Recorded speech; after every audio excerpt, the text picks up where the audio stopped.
Thank you very much. Let me say to you a bit in Kikuyu.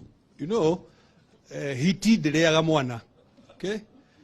No egeda kuria mwana yajagia kuga mwana ucio hiana mburi. Okay? So in our region there, the hyena does not eat its own child. But when the hyena is tempted to eat its own child, it begins to say that this child is smelling like a goat. There can be no doubt in your minds the reason our young people are being branded mungeke, the reason they are being branded as drunkards is because there is some ill intent on them.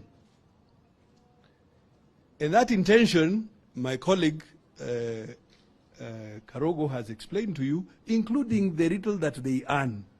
So a young person who is doing digital creation, that maybe they are making a website for you, or they are making up some promotion on TikTok or Instagram or something like this, will now be paying withholding tax, not at the normal rate of 5%, which others pay as professionals, but these young people will now, if this bill were to be passed, will be paying 15%, 3 times what other professionals do.